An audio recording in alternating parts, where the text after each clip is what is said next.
ये कहानी एक ऐसे डॉग की है जो हमेशा दूसरों की मदद किया करता था पर थोड़ा शरारती था। इस डॉग का नाम बक था और ये एक काफी खूबसूरत इलाके में बहुत बड़े जज के घर में रहा करता था। एक दिन जज की नौकरानी उसको अपने साथ मार्केट में लेकर जाती है। वो बहुत ज्यादा मस्ती करता है, लोगों को तंग करता है, पर कोई उसको कुछ नहीं कहता क्योंकि वो तो जज का डॉग था। मार्केट में एक आदमी उसको देखता है और कहता है, ये डॉग तो बहुत अच्छी नस्ल का है और जो कनाडा में सोने के कान है वहाँ पर ऐसे डॉग की बहुत जरूरत है। ये बात वहाँ पर खड़ा जज का माली भी सुन रहा था। आज जज का बर्थडे था। बक बच्चों को जब उठाने के लिए जाता है तो ये बुरी तरह उनके बेड पर कूदता है और एक आफत मचा देता है क्योंकि बक साइज में बहुत बड़ा था। जब वो चलता था तो पूरा घर हिलता था। अब किचन में जज की नौकरानी मजे मजे के खाने बना रही थी, मगर बक के आने पर वो सारा खाना छुपा देती है ताकि बक की उन खानों पर नजर न पड़े। वो जानती थी कि अगर बक ने देख लिया तो वो सब कुछ खराब कर देगा। अब जब बक किचन में जाता है और मासूम सी शक्ल बनाकर नौकरानी के सामने खड़ा हो जाता है तो वो उसको किचन से बाहर निकाल देती है और कहते हैं कि पहले सबके साथ सही से पेश आओ, फिर खाना मिलेगा। तभी वो बाहर एक खरगोश को देखता है, उसके पीछे भागता हुआ अपना सर एक दरख्त में दे मारता है। तभी उसकी नजर बाहर पार्क में सजे हुए टेबल पर पड़ती है जो तरह तरह के खानों से सजाया गया था क्योंकि जज का बर्थडे था और उनके दोस्त आने वाले थे। अब जब तस्वीर बनवाने की बारी आती है तो बक को भी बुलाया जाता है। बक की तस्वीर बन जाती है पर तभी जज बक के मुंह में एक बोटी देखते हैं और फिर उस टेबल को जिसको बक ने मेहमानों के आने से पहले सारा खराब कर दिया था। जज को इस बात पर बहुत गुस्सा आता है और आज रात के लिए वो बक को घर से बाहर रहने की सजा देता है। बाहर मौसम बहुत खराब था, तेज बिजली चमक रही थी। बक बेचारा बार बार दरवाजे को देख रहा था। अब बक को दूर खड़े माली की आवाज आती है।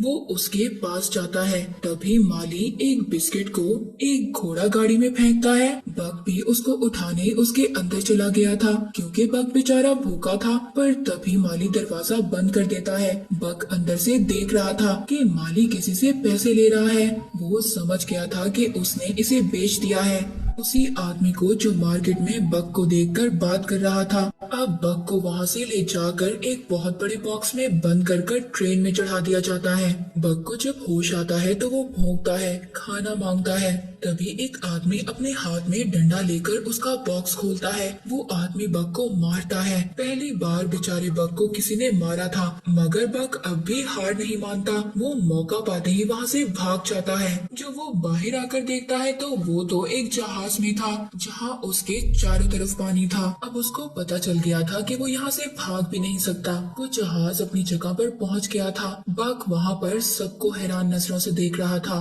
तभी वहाँ पर थोड़ी देर में बर्फबारी शुरू हो जाती है। उसने ये बर्फबारी पहली बार देखी थी, जिसे देखकर वो बहुत खुश था। वो बर्फ में खेल भी रहा था। तभी वो अपनी रस्सी छुड़ाकर वहाँ से भाग जाता है, जिसके बाद हमें मूवी में जॉन नाम का एक बूढ़ा आदमी दिखाया जाता है। जॉन अपना घर छोड़कर यहाँ से जा रहा था, तभी उसकी टक्कर बक से होती है। यहाँ पर ये लोग पहली बार मिले थे।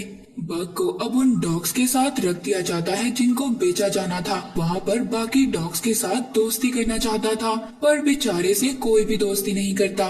तभी वहाँ पर एक आदमी आता है। उसको बक बहुत अच्छा लगता है, खरीद कर वहाँ से ले जाता है। ये आदमी एक पोस्टमैन था। उसको बर्फ पर अपनी स्लेड यानी अपनी गाड़ी को चलाने के लिए एक डॉग की जरूरत थी। पोस्टमैन बक को बाकी डॉग्स के साथ बांध देता है। उसके गले में भी एक पट्टा डाल दिया जाता है। जब डॉग्स आगे बढ़ते हैं पर बक को बर्फ पर चलने ही नहीं आता। उसको बर्फ पर चलते हुए काफी ज्यादा मुश्किल हो रही थी। वो लड़खड़ा रहा था और गिर जाता है। पोस्टमैन समझ गया था कि बक से अब चला नहीं जा रहा। रात को जब पोस्टमैन अपनी असिस्टेंट के साथ टेंट लगाकर सो रहा था तो तभी बक यहाँ पर एक शरारत करता है। वो उस असिस्टेंट को टेंट से निकाल कर खुद पोस्टमैन के पास जाकर सो गया था, पर तभी असिस्टेंट नींद से उठ जाती है। वो बक को टेंट से बाहर निकाल देती है। अचानक बग को वहाँ पर एक काला भेड़िया नजर आता है। वो उसको देखकर डर गया था। वो पीछे होता है, तभी वो एक डॉग से टकराता है जो वहाँ पर एक गड्ढा बनाकर सो रहा था। वो बग को वो जगह देकर वहाँ से चला जाता है और खुद अपने लिए दूसरा गड्ढा बना लेता है। अब बग को भी ये पता चल गया था कि बर्फ में कैसे सोते हैं। अगली सुबह ये लोग अपना सफर दोबारा शुरू करते हैं, पर अभी भी बग से सही चला नहीं जा रहा था। वो रास्ते में अपने लेटर्स डिलीवर कर आगे पहुँचते हैं। दोबारा से रात हो जाती है। रात के खाने में सभी डॉग्स को फिश दी जाती है। वहाँ पर एक डॉग दूसरे डॉग से फिश छीन लेता है। बग जब ये देखता है तो वो अपना खाना उस डॉग को दे देता है। सभी डॉग ये देखकर काफी ज्यादा हैरान हो रहे थे। अगली सुबह रास्ते में रुककर एक डॉग पानी पी रहा था। जब दूसरा डॉग भी पानी पीना चाहता था तो वो डॉग उसको मना कर देता है और उस पर गुस्सा करता है।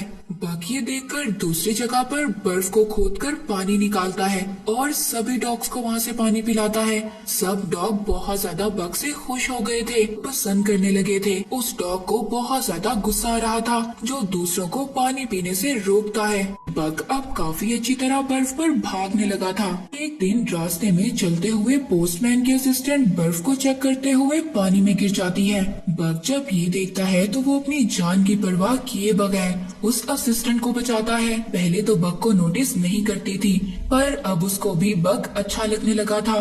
वो रात को उसको अपने पास बिठाकर खाना खिलाती है। दूसरा डॉग दूर बैठा देख रहा था और वो इससे बहुत ज्यादा जेलस था। इसके बाद पोस्टमैन और असिस्टेंट तो सोने चले जाते हैं। तभी बग एक खरगोश को देखता हुआ उसके पीछे भागता है। इसी तरह खरगोश के साथ खेला करता था। तभी दूसरा डॉग आता है और अचानक से खरगोश को मार देता है और बाद में बग पर भी हमला करता है। उस हमले से बग बेहोश हो गया था। अचानक से दोबारा काला भेड़िया आ गया था और वो उस डॉग को उठाकर दूर फेंक देता है। वो ही काला भेड़िया जो बग को नजर आया था। सुबह को पोस्टमैन उस डॉग को आवाज लगाता है जिसने बग पर हमला किया था, पर वो था ही नहीं। वो इसीलिए ढूंढ रहा था क्योंकि वो अपनी स्लेड के आगे बांधता था, पर अब बग ये चाहता था कि उसको आगे बांधा जाए। बहुत तेज भागता है और जोश में था। पोस्टमैन भी ये देखकर बहुत खुश था। तभी वो एक साइड पर देखता है एक पहाड़ पर से बर्फ गिर रही थी। बग भी उसको देख लेता है। तभी वो बग को दूसरी साइड पर मुड़ने का कहता है। वहाँ बग को सीधी साइड पर अपना वही काला भेड़िया नजर आता है जो अक्सर उसको आता था। वो उसी साइड पर वहाँ पर एक केव, एक गुफा से होते हुए सबको बचा लेता है। पोस्टमैन भी उसकी ये बात देखकर समझ गया था कि बग वाकई ही एक समझदार डॉग है। वो उसकी अक्लमंदी और तेज रफ्तार से जल्द ही अपनी जगह पर पहुँच जाते हैं। सबको उनके लेटर देते हैं जिन्हें पढ़कर सभी खुश थे। बग सबको देख रहा था। यहाँ पर जॉन भी था जो पहले बग से टकराया था। घर में बैठकर लेटर लिख रहा था अपनी बीवी के लिए, जिसमें वो लिखता है कि उनके बेटे का बर्थडे है जो अब इस दुनिया में नहीं था और इसीलिए उसने अपना घर भी छोड़ दिया था। यहाँ पर बग को एक बार फिर काला भेड़िया नजर आता है और इससे यहाँ पर हमें ये बात पता चलती है कि ये काला भेड़िया उसको जब नजर आता था तब बग के साथ कुछ ना कुछ अच्छा होता था। अब खैर अगली सुबह पोस्टमैन को यहाँ से लेटर लेकर जाने थे। तभी पीछे से जॉन की आवाज आती है। ये लेट हो गया था। बग रुककर उससे खुद लेटर लेने जाता है। इस तरह काफी दिन गुजर जाते हैं। एक दिन पोस्टमैन को गवर्नमेंट की तरफ से लेटर मिलता है कि सभी डॉग्स को बेचकर वापस आ जाओ। बुरा लग रहा था कि उन्होंने अब सभी डॉग्स को छोड़ना होगा। वो करते भी तो क्या करते, वो सभी डॉग्स को उधर ही छोड़कर चले जाते हैं। वहाँ पर एक अमीर आदमी सभी डॉग्स को खरीद लेता है। ये सोने की तलाश में था। सभी डॉग्स को अपनी स्लेड के साथ बांधता है और कहता है चलो, पर सामान बहुत ज्यादा था जिससे बग और उसके साथी उनके वजन को बर्दाश्त नहीं कर पा रहे थे। उधर जॉन भी जाने की तैयारी में था। वो जब ये देखता